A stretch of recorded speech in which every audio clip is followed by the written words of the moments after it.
It's a beautiful day to brew a quality pour-over coffee for yourself in the morning. Uh, this video is going to be shot in a single go, so there may be some mistakes. Bear with me, but I promise that at the end of this video, you will know how to brew a great cup of coffee every day with one of the most simplest methods, which gives one of the best extractions in coffee. What you need is a flask to collect the coffee when it is brewed. You need a conical dripper. You can actually brew it directly over the cup as well, but a conical dripper is something which is designed to give a good flow to the water, and the way water flows through coffee and the way coffee gets extracted has a lot more to do with the quality or the tasting notes or the mouthfulness the coffee brings.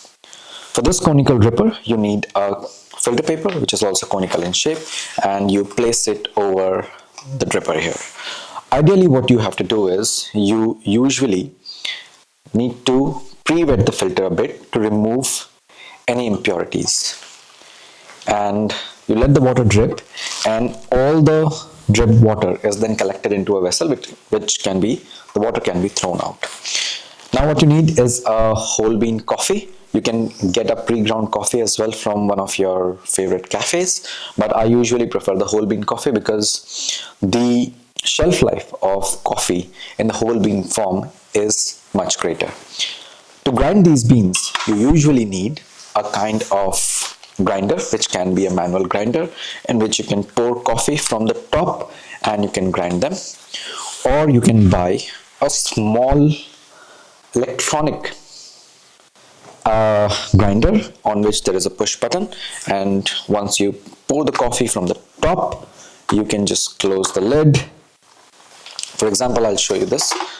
I already have some coffee ground here, but this is how it works. I put some coffee and I close the top, and once I push the button, this one, the coffee starts grinding. So we already have the coffee ground for myself. So I'll stop here and I'll use the coffee which has already been collected at the base of the grinder.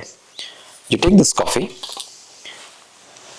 keep the grinder aside, you throw away this water in another vessel. There's a cup placed behind the cup, you can see on the screen, and you put the coffee in the conical filter.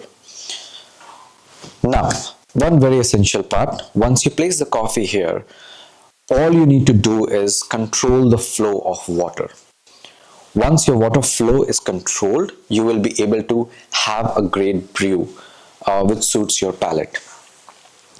We take approximately 94 to 100 degrees centigrade of water. The coffee to water ratio has to be approximately 1:16 to 1:20, which means 1 part coffee to 16 parts of water, or 1 part of coffee to 20 parts of water.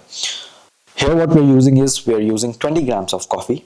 So as per these ratios, I'm going to be using water from 320 ml to 400 ml. It can be anything. If you want to be really precise, you can use a scale at the bottom of the flask and you can measure the water precisely. But usually for daily brewing, you don't need a scale. You can just brew, or you can pre-measure the coffee through a vessel you already have, and pre-measure the water through the vessel you already have and heat it up.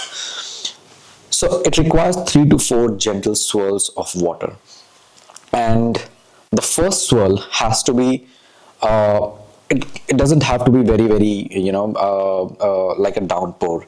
You use limited amount of water to remove the trapped gases from the coffee, and then you start your brewing process. So what we will do is, we'll pour approximately 50 grams of water or 50 ml of water, and we let the ground coffee soak the water. In this process, a lot of gases which are trapped in the coffee are released, and this process or this state of the coffee is called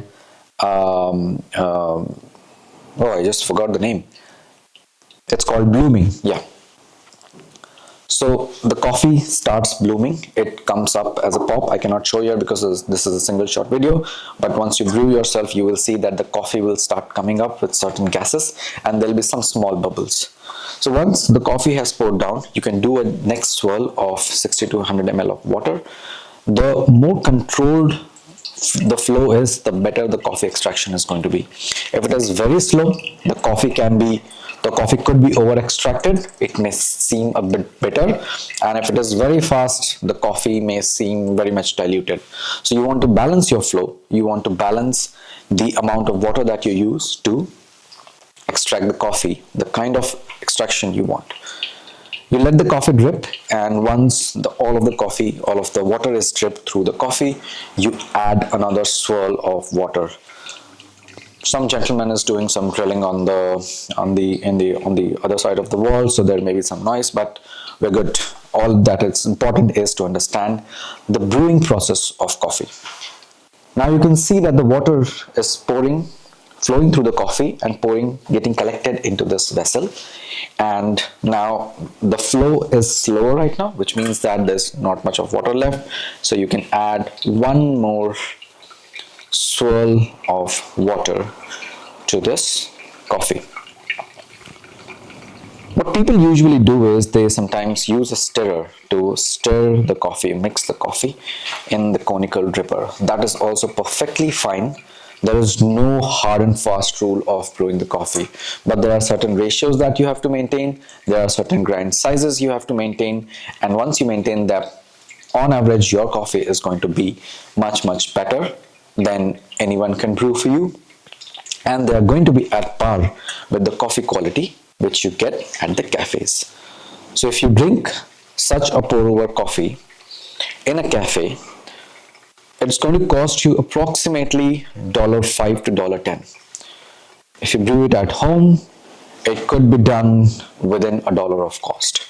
Yes, you need a one-time investment in the equipment that you buy, but that cost gets covered within 5 to 7 cups that you purchase in the coffee houses.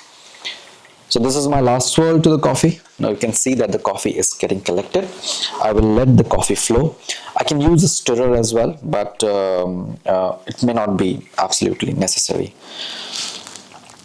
There's the last few milliliters of water left.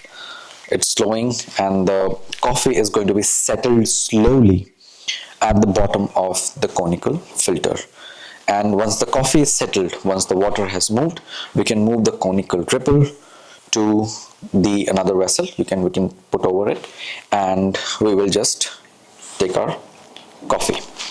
So the extraction is still going on, but I'll remove it and I'll place it over a cup which I can keep here, and this is the cup in which I'm going to collect the coffee.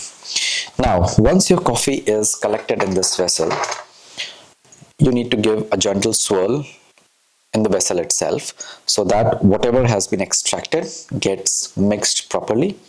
The evenness is there, and once you have done that, you can pour this coffee in the cup for your consumption. So this is a pour over method of coffee, one of the best methods and one of the simplest methods you can see. And if you really want to enjoy, really want to appreciate the specialty coffee, pour over method is the way to go. So I'll see you in the next video. Till then, I will enjoy my coffee. If you want to brew your coffee, you can come back to this video, follow it, and try to brew the coffee 3 to 4 times. And maybe after 5th round, you'll be able to extract a great cup of coffee. And I am pretty much sure, and I promise you that in every trial, you will see an improvement in your brewing process. So till the next video, goodbye and have a good day.